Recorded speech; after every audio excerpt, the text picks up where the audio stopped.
스님 안녕하세요. 스님 바쁘신 가운데 이렇게 시간 내주셔서 정말 감사드립니다. 스님 이렇게 종단에서 가장 바쁜 스님이라는 그런 말씀을 많이 하시더라고요. 수행하시랴 포교하시랴 종단일 보시랴. 거기다가 요즘에는 스님 별명이 또 포대화상이라고 들었어요. 이렇게 나눔의 봉사활동까지 시민운동까지 하시느라고 많이 바쁘신데요. 요즘 근황은 어떠신가요? 뭐 과거에는 바쁘기도 하고 이것저것 또 하기도 했습니다만도 이제 많이 이 나이가 나이만큼 모든 것을 정리하고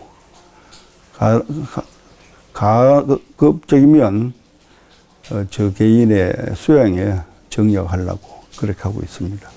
아, 네. 오늘 이렇게 불국사 일주문으로 다 걸어오다 보니까 정말 너무 좋아요. 정말 부처님 나라, 그 이름처럼 불국사 부처님 나라에 들어온 것 같은데요. 스님, 불국사로 출가하셔서 그동안 굉장히 많은 일을 하셨잖아요. 이렇게 불국사, 우리나라를 대표하는 사찰이고 세계 문화유산으로 등재되었는데요. 불국사에 대해서 소개 한 말씀 해주시죠. 불국사는 한국의 사찰을 한 사찰을 지정해서 대표 사찰을 지정하라 하면 당연히 불국사가 꼽힐 겁니다. 그만큼 불국사는 역사와 또 불국사가 갖고 있는 절의 품격과 아름다움 이런 것이 함께 하고 있는 곳이라고 할 수 있겠습니다. 그래서 불국사는 한국 사찰의 대표적인 사찰이다 이렇게 말씀할 수 있겠습니다. 그래서 뭐 법화경, 화엄경, 아미타경 그 경전의 세계를 이 불국사 한 절 안에 다 소화해놨다는 그런 말도 들었어요. 그 신라의 우리 성도님들께서 불교를 바탕으로 해서 신라의 정치 이념이랄까 국민들의 정신을 계도한 게 사실입니다. 그러하면서 지상에서 가장 불국의 정토를 보자는 그러한 원력이 담겨가지고 불국사가 창립됐다고 생각합니다. 그래서 이제 불국사 창건설화를 보면 석굴암은 과거 부모님을 위해서 효를 하는 의미에서 석굴암을 조성했고 불국사는 현재 부모님을 위해서 조성했다는 이런 설화도 있습니다만도 불국사와 석굴암은 신라인들의 정신과 이상이 담겨 있는 그런 대표적인 지상의 불국토라고 할 수 있겠습니다. 그 삼국유사에도 그 김대성 재상 얘기가 나오던데요. 전생 부모를 위해서 석굴암을 짓고 또 현생 부모를 위해서 불국사를 건설한 신라 시대 사람들의 정말 훌륭한 모습을 불국사에서 발견할 수 있어서 더 감동이에요, 스님. 스님, 9살에 불국사를 출가하신 걸 보면 불국사에 대한 인연이 굉장히 깊으신 것 같은데요. 네, 뭐 그런 면에 봐서는 네.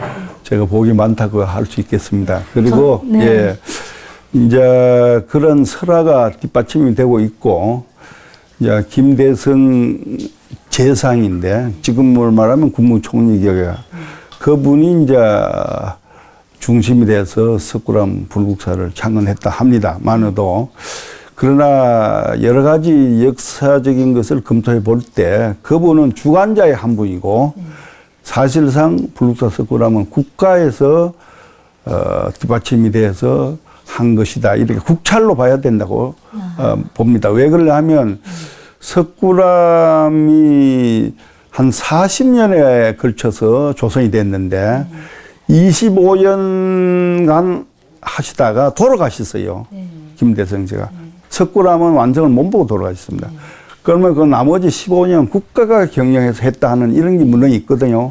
이런 걸 볼 때는 김대성 재상의 개인적인 차원보다는 국가적인 이상항, 국민의 정신 계도 수령장으로서 석굴암과 불국사를 창건했다. 이래 보는 것이 옳지 않겠냐 이렇게 보고 있습니다. 예. 그렇죠. 신라 때는 그 경주 자체가 뭐 사찰과 사찰이 기러기가 순회하듯이 그렇게 많았고 또 국민 전체가 다 불교 정신으로 했으니까 이 불국사도 전 국민이 힘을 합쳐서 만들었을 것 같은 느낌 드네요. 그건 사실 같습니다. 그리고 이제 그 신라가 시대는 삼국이 있었던 시대 아닙니까? 그런데 이제 신라는 사실상 우리나라 동쪽 끈터벌에 있고 또 영역도 크지를 않았어요.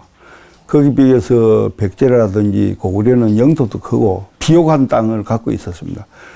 그럼에도 불구하고 신라가 삼국을 통일할 수 있었던 것은 그 화합된 정신, 또 멸사봉공이랄까, 선국, 먼저 나를 생각하고 후사, 개인은 뒤로 미루는 이런 공적인 정신, 국가를 위한 정신, 이런 것이 바탕이 되어서 가능했다 하는데 그 뒤에는 불교적인 정신, 보살의 정신. 보살의 정신을 말하면 자기보담도 중생을 위하고 국토를 위해서 회양하는 것이 보살의 정신 아닙니까? 그래서 보살의 정신, 불교 정신이 바탕이 돼서 신라의 화합의 정신이 발휘됐다고 봅니다. 그런 때문에 삼국을 통일한 이후에는 자연스럽게 불교가 국가의 지도 위험, 그리고 국민의 정신 속에는 부처님의 가르침이 다 숨어들어 있었다고 생각해 볼 수가 있겠습니다. 예. 예, 스님 말씀 들으니까 불교가 흥하면 나라가 흥한다는 말이 생각나는데요. 결국 큰 불교 정신으로 국민이 화합해서 그 힘으로 통일 원력이 되었고 통일을 이룬 뒤에는 천년 고도를 이룬 그런 바탕이 된 것 같습니다. 스님. 스님 그 불국사에서 부주지 소임도 맡으시고 여러 가지 소임을 맡으시면서 불국사 발전에 누구보다 큰 역할을 해오셨는데요. 그동안 수많은 일 중에서 그 가장 뿌듯했던 일, 가장 이렇게 이 정도면 내가 불국사에서 큰 기여를 했다. 그런 얘기 좀 하나 해주시죠. 예. 이 불국사가 역사적으로 볼 때는 화려했지만은 임진 이후에는 불국사가 대단히 쇠락해가지고 얼마 되지 않는 가람과 영역을 갖고 있었습니다.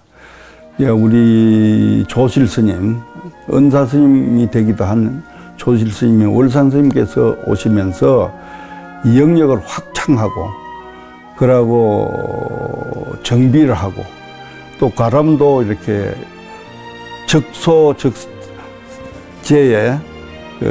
건립을 했습니다. 예를 말하면 강원도 하고 선방도 개설하고 이람으로 해서 옛날에는 불국사 크면 관광사찰로만 생각했는데 그 조실 스님께서 영역을 확장 정비 그리고 강원 선언을 개설함으로 해서 불국사는 단순한 관광사찰이 아니고 수양하고 인재 양성하는 도량으로 이래 탈바꿈하는데 제가 신발음을 한 것이 하나 보람이라고 할 수 있겠습니다. 예. 예. 스님께서는 심부름 하셨다 하지만 사실 거의 행정적인 일이나 뭐 모든 바탕을 다 발로 뛰셔서 스님이 다 하셨던 거로 알고 있는데요. 그 스님의 은사이신 결국 월산 큰 스님께서 불국사로 오시면서 불국사가 황골탈퇴한 관광사찰에서 더 나아가서 관광사찰의 이미지를 벗고 그 선원도 있고 강원도 있는 그 큰 사찰로 자리매김하게 됐네요, 스님. 그렇습니다. 스님, 월산 스님과의 인연 이야기가 참 궁금한데요. 예, 우리 월산 큰 스님께서는 불국사를 볼 때는 중창조라고 할 수 있겠습니다. 그 전에는 불국사가 편치를 못했어요. 하루가 편치 못하고 주지 스님들이 임기를 채운 스님들이 거의 없습니다. 범황 스님 때 와서 범황 스님 한 만기 하시고 두 만기 때 그만두셨죠. 그런 그 이전에는 임기 채운 스님이 거의 없습니다. 그래서 어떤 말이 있었냐 하면 불국사는 터아시스 그렇다. 뭐 이런 말도 있었습니다. 그러나 월산 조실 은사 스님께서 이곳에 오셔서 이 도량을 잘 이렇게 진압을 하면서 수행 도량을 이렇게 갖고 가면서 완전히 안정을 찾아가지고 대중이 누구든지 오면 편안하고 그걸 오래 살고 싶은 이런 도량으로 가까워지는 겁니다. 그전에는 불국사가 대단히 불안한 시대가 있었습니다. 그리고 불국사 영향이 적었습니다. 그런데 지금 뭐 보시면 종각이 앞에 보이는데 거기가 옛날 파출소가 있었거든요. 그 정도라면 불국사가 과거에 얼마나 빈약했나 하는 것을 알 수 있습니다. 그런 것을 뭐 거기에 비교하면 지금 도량은 뭐 10배 이상 커졌다 이렇게 할 수 있겠습니다. 그 월상큰 스님은 선사로서도 유명하시고 또 총무원장도 지내시고 그러면 이판과 사판을 두루 겸비한 정말 대단한 그 시대의 선지식으로 알고 있는데요. 그 은사 스님께서 특별히 강조하신 가르침은 무엇이셨는지? 우리 월상큰 스님께서는 총무원장도 하시고 내중이냐 말년에는 원로의 의장도 하셨는데 이런 걸 볼 때는 월상 스님께서는 행정선이 아닌가 이렇게 보시는데 그게 아니라요. 월상 스님께서 내면에는 이 가나선, 화두선에 대해서 굉장히 강조하셨고 화두선을 언젠간 밥을 먹을 때나 잠잘 때까지도 화두를 놓지 말아라 하는 것이 강곡한 가르침이고 그것을 스님께서는 실천하신 분이다 이렇게 생각합니다. 선방에서 자성을 하는 정적인 공부보다는 동적인 공부가 더 힘이 들지만은 그 힘이 되는 발휘에 되는 영향은 더 훨씬 크다. 그래서 동적인 공부도 많이 강조하셨습니다. 하두성과 동적인 공부를 많이 강조하신 때문에 스님께서는 그러한 일을 보시면서 사판적인 일을 하시면서 이판적인 수행을 꾸준히 하셨습니다. 그래서 누구보다도 안목이 투철하신 분입니다. 예. 그런 수행력이 있으셨기 때문에 이 불국사를 이렇게 중층에 놓으셨고 또 그 스님 밑에서 가르침을 받으신 스님께서는 월산 스님 꼭 닮으셔가지고 이게 계속 내리내리 불국사를 이렇게 훌륭하게 번창시키시는 것 같습니다, 스님. 과찬의 말씀이시고 제가 볼 때는 은사 스님의 영향이 컸죠. 가르침이 컸고 저희들은 크게 미치지는 못하지만은 그 정신과 그 가르침, 가풍에 의해서 저희들이 생활하면서 또 수행하고자 하는 그러한 마음은 뭐 간절합니다. 예. 그 월산 스님께서는 돌아가시기 보름 전에도 법문을 하시고 하셨어요. 돌아가시기 직전까지도 수자들을 제접하셨다고 들었는데요. 그렇습니다. 그러니까 수자들 제접하신 거는 수행자들을 위한 말씀이셨을 거고 또 법문하신 거는 대중들을 위한 말씀이셨을 텐데 저희 대중들, 저희 중생들, 불자들을 위해서 월상큰 스님께서 평소 강조하셨던 가르침이 있으시다면요. 포교 원장을 있을 때가 해제된 이와 참여를 했거든요. 그럴 때 조실 스님께서 법문을 하셨어요. 그러니까 7월 보름 법문하시고 8월 보름에 돌아가시니까네 8월 5일 날 돌아가시니까네 불과 보름인가요? 네. 보름 동안에 돌아가신 법문하고 돌아가신 그러니까 그만큼 정신력이 확실하시고 그리고 가르침은 역시 조실 스님께서는 물질에 집착을 하지 말아라. 그거를 많이 강조하셨고 또 명예에도 집착하지 말아라. 수행자는 모든 걸 버릴 줄 알아야 된다. 이런 말씀을 많이 하시고 화두를 열심히 들어라. 화두를 깨치지 않으면 되지 않는다. 이런 말씀을 늘 하셨어요. 법문을 하실 때도 그렇게 하셨고 이제 병석에 계셔서 많은 납자들, 수행자들이 오셔가지고 스님에게 법문을 묻고 인가받으려 하는 분도 많이 계셨어요. 그런데 말씀을 들어보시고는 거기에는 엄격하셨어요. 그런 사가 없었습니다. 아직 공부가 멀었다. 정으로 봐서는 얼마든지 내가 인가를 할 수 있지만은 공부에 있어서는 사가 개입되면 안 된다. 아직 멀었이 더 하라. 이런 경책 말씀을 많이 하셨어요. 그거를 볼 때 뭐 돌아가실 때까지도 뭐 제접을 하시신 간에 그 얼마나 수행이 훌륭했냐 이걸 알 수 있습니다. 그러고 보니까 마침 돌아가실 때도 제가 8월 5일 날인데, 음력 8월 5일 날에 그때 무슨 일이 있어 제가 불국사 왔습니다. 좀 그 불평을 하고, 힘들고. 예, 힘든 모습을 표현하는 것이 자연적 현상이라 그래요. 근데 조실스님처럼 이렇게 주무시면서 편안하게 돌아가신 걸 몰랐다는 거예요. 처음 봤다 그런 말 하시더라고요. 그냥 예. 고요하게 입적하시는 그야말로 원적이 되신 거죠. 열반을 하신 겁니다. 열반이라는 것은 이 번외 망상이 끝났다는 것을 열반이라 하거든요. 끝나는 자인데 번외 망상이 끝나면 그는 법열이 있지 않습니까? 예. 그러니까 법열에 드신 거라요, 그대로. 예, 법열에 드신 겁니다. 예. 법열에 드신 예, 예. 그런 스님과 인연을 맺어서 그 가르침을 받으셨으니 스님 정말 얼마나 행복하세요. 뭐 저희들은 저는 뭐 이제 월산 큰 스님을 뵌 것도 행복하지만은 더 나아가서 우리 인간으로 태어나가지고 많은 윤회하는 속에 부처님 법을 만난다는 것이 얼마나 다행스러운지 모릅니다. 부처님 법을 만났다 하더라도 올바른 스승을 만나는 게 또 중요하겠죠. 다행스럽게 불법도 만나고 좋은 스승도 만나는 것은 제가 무엇보다도 세속적인 비교할 수 없는 복이라고 천복이라고 할 수 있겠습니다. 예. 스님께서는 그렇게 월산 스님의 지도를 받으셔서 스님 역시 수행을 열심히 하시면서 행정적인 일을 많이 하셨고 또 우리 조계종단에 큰 기여를 하셨는데요. 80년대는 조계종 교무부장 소를 맡으시고 그때 일을 여러 가지 하셨죠. 뭐 단일계단도 만드시고 승가대학도 초석도 다지시고 그 얘기 좀 해주시죠. 예. 교무부장을 한 2년간 했죠. 그럴 때는 교무부가 포교원 역할과 교육 역할을 다 했습니다. 근데 신도 관리도 거기서 했고 또 포교 정책도 거기서 했고 모든 행사도 교무부에서 주관했습니다. 내가 이제 교무부장 때 가장 기억나는 것은 당일 예당을 옛날에는 스님 내가 교구 본사 중심도 아니고 말사에서도 자유스럽게 아무 때나 개를 주고 이랬어요. 그러다 보니까 유계 질서가 서지 않고 또 스님들의 엄격한 그 수행자의 질을 높이는데도 대단히 문제가 많았습니다.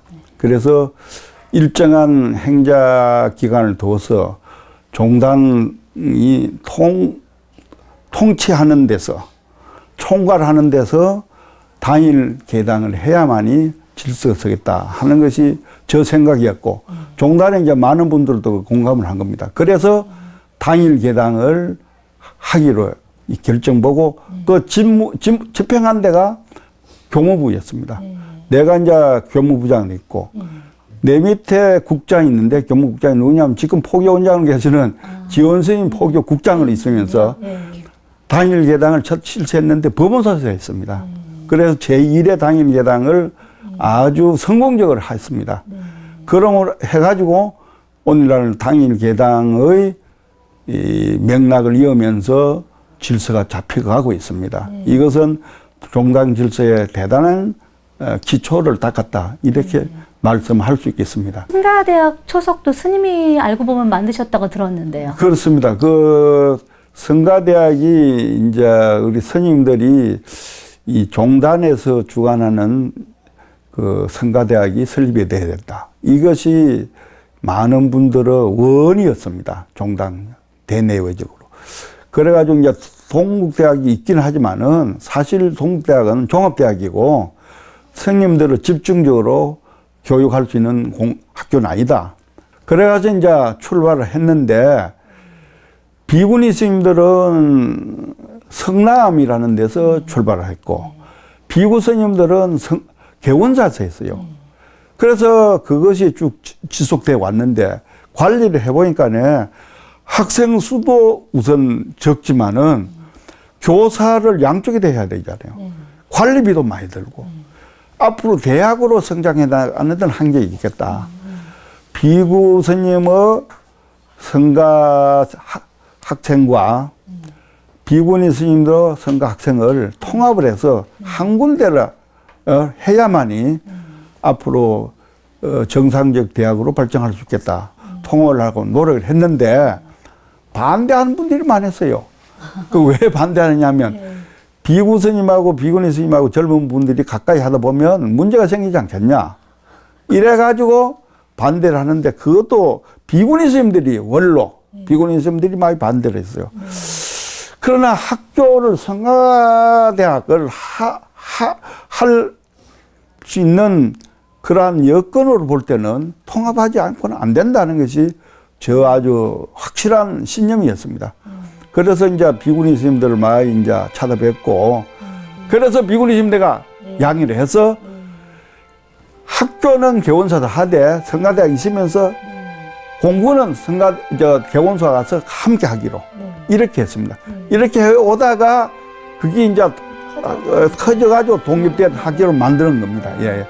그걸 만약 그때 그걸 안 됐더라면 오늘 중앙성가대학이 있을 수가 없죠. 예. 선생님, 그 조계종 그 포교원장 그 94년도 개혁회의 그 총무원 시절에 그 포교원장 맡으셔가지고도 여러 가지 다양한 일을 하셨잖아요. 그때 청소년 그 교화를 위한 뭐 파라미태 창설이라든가 그때 하신 일도 많으신데 좀 얘기해 주시죠. 포교원장을 맡아가지고는 제가 무엇보다도 원찰각기, 신도증 그거를 제가 발급을 하는데 제가 주도를 해서 했습니다. 신도들이 다 전국구 신도들이라서. 그 전에는 원찰이라는 개념이 없었고. 더구나 신도증이라는 더는 없었죠. 신도증을 왜 갖느냐? 원찰을 갖기 위해서도 그렇고, 신도를 정비하기 위해서도 그렇고, 또 그걸 통해서 정제도 나름대로,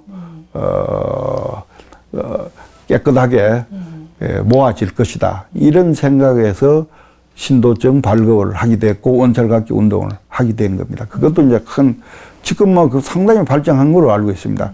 그리고 두 번째로 이제 제가 포교원장을 할 때는 청소년을 위한 그 제도적이고 그러한 공간적이고 그러한 그 어떤 지도할 수 있는 그러한 여러 가지 조건이 형성되어야 되겠다 해서 그거를 하기 위해서는 청소년들이 와서 활동함으로 해서 거기에서 그 상급학교에 진학할 수 있을 때 혜택을 주는 제도적인 기구를 만들어야 된다 해서 청소년 바라미터 협회를 제가 발족을 창립을 했습니다. 그것이 말이요. 또 그 제도적으로 지도할 수 있는 지도 체제가 갖춰져야 되지 않느냐. 이래가지고 전국 교사불장 연합회를 발족한 거죠. 지금도 그게 잘 되고 있고 제가 그 상임 고문으로 돼 있어요.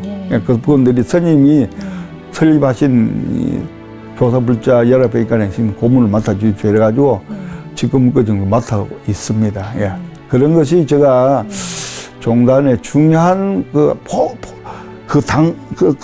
당장은 그것이 보잘것없다 하더라도 종단 틀을 공고히 하고 발전하는 데는 큰 기여했다고 저는 생각을 합니다.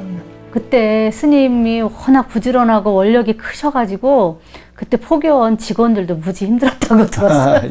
스님 따라서 열심히 일하느라고 그 얘기 포교원의 불이 그게 늘 밝혀지고 불이 꺼지지 않는다는 소문을 들었습니다. 그때 늘 이렇게 봉사활동을 많이 하시고 또 시민운동을 많이 하셔서 경주 시민들한테는 뭐 불국사 회주 스님보다는 성타 스님 하면 경주 경실련 공동대표로 더 잘 알려져 있더라고요. 스님, 이렇게 시민운동에 이렇게 정말 전일도 하시기 바쁘고 종단일도 바쁘시고 또 수행하시기도 바쁘셨는데 이렇게 봉사활동 하시고 시민운동에 참여하시게 된 특별한 계기가 있으신가요?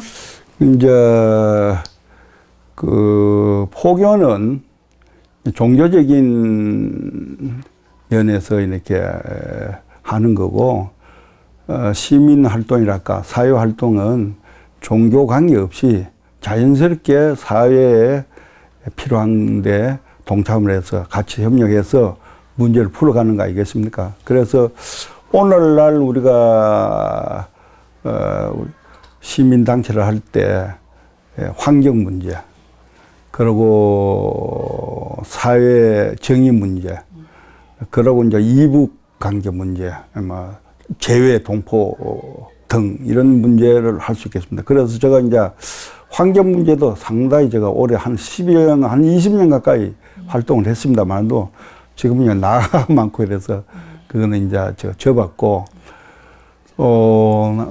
경제 정의 문제로서 시민 경주의 경실령이라는 경제 정의 실천 시민 연합 운동이 이제 경실령 아닙니까? 그거를 제가 이제 창립을 했습니다. 그래서 한 20년간 공동 대표를 했어요. 하다가 이건 젊은 사람이 줘야 되지 않느냐. 내가 너무 이렇게 하는 것은 모양이 안 좋다 해서 내가 사양을 했어요. 그냥 그만두겠다고 몇 번 사양해가지고 이제 그 양해를 구했고. 그래서 이제 그러니까 스님께서는 시민단체를 설립해가지고 오늘날 경실령이라면 스님을 생각할 수밖에 없는데 기왕 그 대표를 공동대표를 사직한 것은 너무 아쉽다. 그래서 명예대표로 그 사회 시민단체에서 명예대표라는 건 대단히 그렇죠. 없는 겁니다. 그런데 만들어서까지 명예대표를 모시겠다. 이래가지고 지금은 경주 경실령에 명예대표로 있습니다. 한 20년 하고. 그러고 이제 그러나 이제 경주 문제는 이런 거 저런 걸 많이 좀 하고 있습니다. 지금도 경주의 여러 가지 문제를 다 함께 고민하고 해결하기 위해서 만들어진 경주 개발이라는 게 있어요.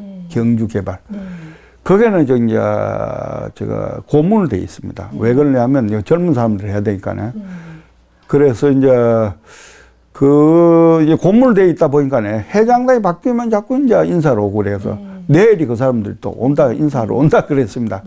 그러고 이제 또 이북 내지 고려인들, 러시아라든지 등등 동남아시아에 있는 한민족 후예들을 위해서 우리 민족 서로 돕기 운동이라는 거기에 공동대표로서도 제가 많이 오래 했습니다. 해가지고 이북도 가기도 했고 또 러시아에 볼가 탄가면 그게 고려인들이 많습니다. 그 과정 제가 유문을 가기도 했습니다.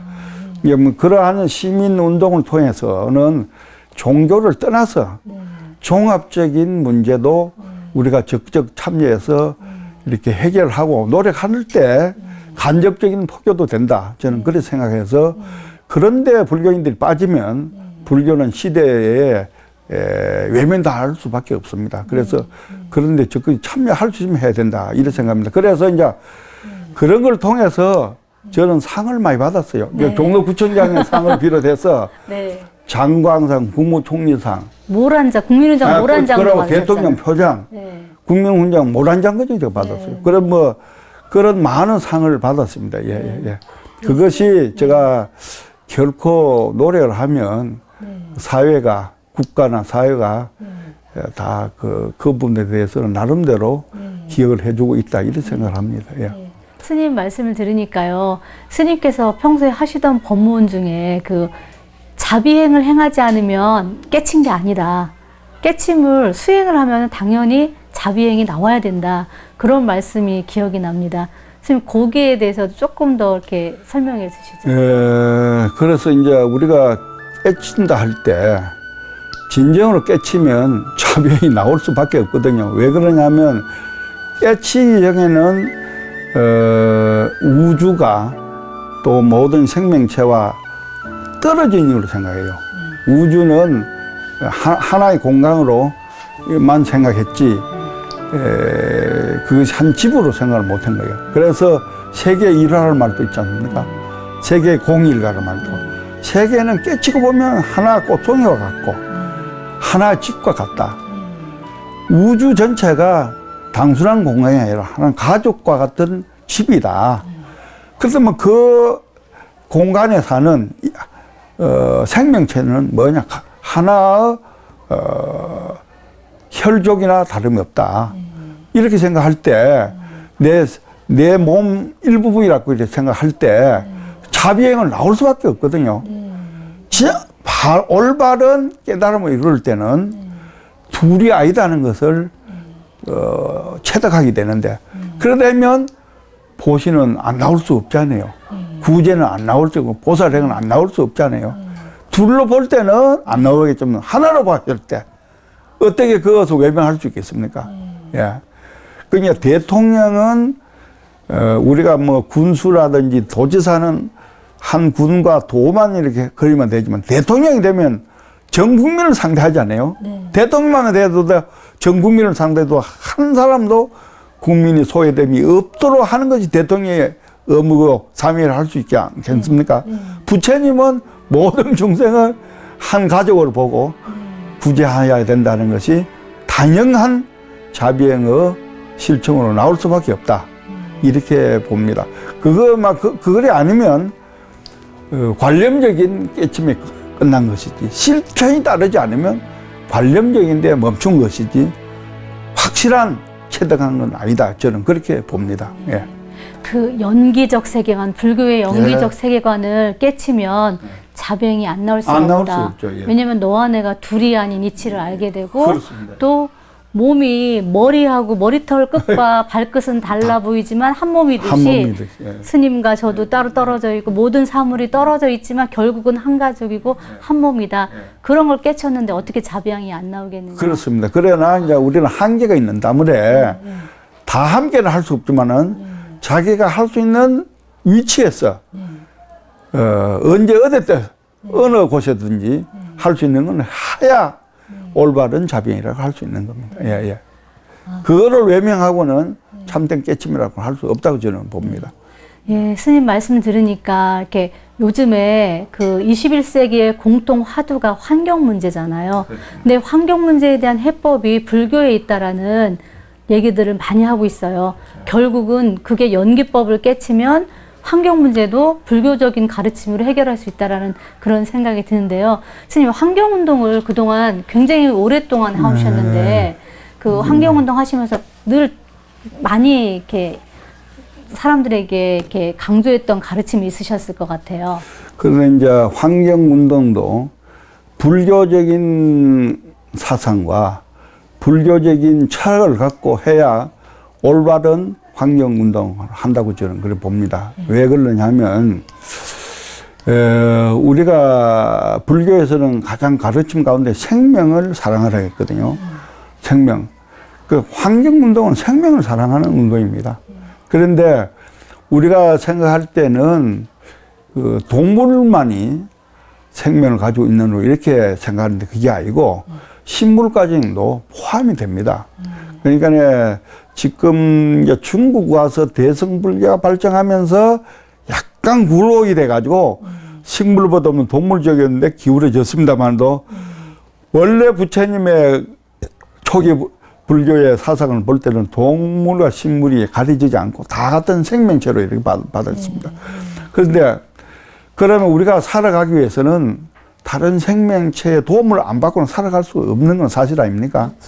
그러나 우리가 불필요한 것은 생명을 해쳐서는 안 되거든요. 그런데 우리가 보면 필요 없는 생명체를 막 해치고 있습니다. 쉽게 말해서 집으로 말하면 장식품도 동물로서 이렇게 동식물로서 장식한 게 많잖아요. 옷도 그렇고. 또 그러고 음식 먹는 것도 자기 먹을 것만 먹고 더 안 먹어야 돼요. 더 낭비를 안 해야 돼요. 그런데 보통 보면 반쪽 먹다가 버리는 게 얼마나 많습니까? 음식 쓰레기가 얼마나 많습니까? 그건 다 살생입니다. 그래서 콩나물 대가리 하나라도 필요한 걸 물론 다 먹어야 되겠지만은 하나라도 버리면 그건 살생이라. 그래서 옛날 스님께서 도인 스님이 계시는 곳을 어느 구도자가 찾아가다가 한 10리쯤 가는 떨어진 데서 이렇게 옆으로 보니까 계곡 물이 흘러가거든요. 거기 콩나물 대가리가 하나 흘러가더란 거예요. 그거를 보고 그 구도자가 여기는 큰 스님이 계시는 곳이 아니다. 큰 스님이 계신다면 어디 콩나물 대가리를 흘러버리겠느냐. 발걸음을 돌려서 나갔답니다.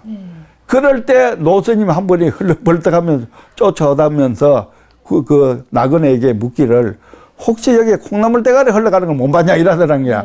내가 오늘 아침에 콩나물 쓱다가 하나 흘려가지고 내가 찾아왔다 이래. 그 말을 듣고 이 구도자가 야, 좀 큰 스님은 큰 스님이야. 큰 스님은 콩나물 대가리도 하나도 아끼고 불필요한 거는 더 이게 해서는 안 됩니다. 그리고 어떤 또 스님은 가을에 채소를 다듬다가 젊은 수자가 먹을 수 있는 채소를 무시래기죠. 무시래기를 버리는 걸 보고 그 스님이 호통을 치면서 너는 내 밑에서 제자할 수 있는 자격이 없다. 이건 하나의 생명체인데 이렇게 생명체를 바비게 하면 어떻게 버릴 수 있겠느냐. 이래서 가다가 호통을 해서 돌려보냈다는 그런 일화도 있습니다. 근데 여러 가지 있는데 어떤 간에 물 한 모금이라도 불필요한 것을 낭비하면 이건 살생이라. 내가 필요한 것을 먹는 건 어쩔 수 없어요. 그러나 그런 생각에서 우리가 생각을 하면 항상 모든 음식 물 한 모금이라도 감사한 생각을 느끼냐. 감사한 생각을 느끼냐. 낭비할 수가 없는 거예요. 그리고 나아가서 우리가 이 죽음을 맞은 후에는 우리가 그동안 많은 생명체를 통해서 우리가 도움을 받아왔잖아요. 그걸 갚아야 돼요. 갚는 방법은 옛날 사람들은 어떻게 했냐. 수장을 하기도 하고 야장을 하기도 하고 상장을 하기도 했다. 산에 가서 시체를 버리기도 하고 덜에 버리기도 하고 물에 버려서 거기 여러 가지 짐승들을 고기 먹도록 했고 심지어 지금 티베트는 조장을 하고 있지 않습니까? 그게 바로 그 일화입니다. 내가 그동안 살아생전에 많은 이 육신을 통해서 다른 생명체를 도움을 받았으니 난 또 보답을 해야 되겠다. 이 보답하는 길은 죽은 후에 육신을 돌려주는 것이. 그것이 참으로 보답하다. 그래서 불교에서 자꾸 화장을 해야 된다 하는데 화장이 불교 정신에 보시를 돌려주는 정신을 볼 때는 화장은 보시만 받고 돌려주지 않고 끝나는 거 아닙니까? 그러니까 그보다는 도리어 매장을 하는 게 낫습니다. 매장하면 진성에 모든 벌레에게 주는 겁니다. 보시해 주는 겁니다. 그게 싫다 하면 옷에 의학적인 게 좋잖아요. 의학적으로 연구기관에 기증을 함으로 해서 의학도들에게 연구를 해서 많은 생명체를 살릴 수 있는 의학 발전에 기여한다면 그것도 하나의 내가 보시를 받아들여서 환원하는 됩니다. 그러한 정신으로 사는 것이 불교의 생명과이고 그것이 환경운동까지도 그런 정신이 미쳐야 된다고 생각하는 겁니다. 예. 불교의 생명관, 죽을 때는 또 모든 생명에게 또 자기 생명을 돌려주는 그런 정신으로 살아가야 되고 또 낭비하는 것도 생명을 해치는 거라는 살생한 거라는 그런 말씀을 들으니까요. 더 한 톨도 낭비하지 말아야 되겠다라는 그런 생각이 듭니다. 그런 생각을 가지면 한 톨을 낭비를 못합니다. 스님께서도 그 생명나눔 실천운동본부에 시신을 기증하셨다고 들었는데요. 그렇게 그런 결정을 어떻게 하셨어요? 그러니까 부처님 법을 제대로 알고 불교를 바로 이해하면 내 몸이 그동안 이렇게 오늘날 있기까지 생을 유지할 때까지 많은 생명체로 도움을 받았시 난 또 마지막은 이 도움에 대해서 보온을 해야 된다. 환원을 해야 된다. 그것이 몸을 돌려주는 거거든요. 그래서 이제 수장도 생각할 수 있고 여러 가지 있지만 그거는 오늘날 와서는 그런 것은 사회적으로 잘 이해가 안 되니 사회적으로 많은 공감을 갖는 의학에 기증을 함으로 해서 돌려주는 것이 좋겠다 해서 불교전 소신에서 생명나눔에 제가 시신을 기증하기로 이렇게 서명 다 했습니다. 예, 예. 그 대단한 정말 웬만한 소신이 아니고는 사실 결정하기 힘든 문제인데요. 오늘 시청자들 스님 말씀 듣고 시신 기증을 하겠다는 마음 먹은 사람들이 좀 많아질 것 같고 또 앞으로 의학 발전에 스님 덕분에 큰 기여가 하실 것 같습니다. 신뢰는 최상의 영재라 그랬어요. 최상, 연결시키는 모든 걸 연결시키는 바탕이 된다. 신뢰가 최상의 신뢰가, 네. 신뢰는 최상의 연자. 예. 연결시키는, 연결시키고 짓는 원인이다. 모습이 된다. 신뢰가 없으면 아무것도 안 되는 거 아니에요? 무신분립이라. 신이 없으면 설 수가 없다는 거예요. 아무도 성립이 안 된다는 거예요. 그게 이제 동양적 사상인데, 법경에도 그래요. 신뢰야말로 최상의 영계다. 또 한 가지가 있어요. 법경에는 뭔 말이냐면, 만족은 최상의 재상이라. 재상가는 뭘 보고 재상가를 하느냐? 만족하게 생각하는 게 최상의 재상가라. 재상을 아무 많이 갖고 있어도 재상을 설 줄 모르면 그 가난 자이라. 내가 볼 때 돈 있는 사람이 더 인색하더라고요. 차라리 돈 없는 사람이 더 잘 쓰는 거예요. 그래서 그 법경에서 말씀하신 재상가는 만족을 생각할 때 그게 최상의 최상이라는 그 말씀은 꼭 해주고 싶은 그런 말씀입니다. 법국의 4가지 말씀. 그걸 놓치면 안 된다고 생각합니다. 불교를 많이 아는데 문제가 있는 거 아니고 요체를 알아가지고 핵심을 알아서 그 실천하는 불자가 되는 것이 가장 중요하다고 생각됩니다. 감사합니다. 예, 감사합니다. 습니다 예.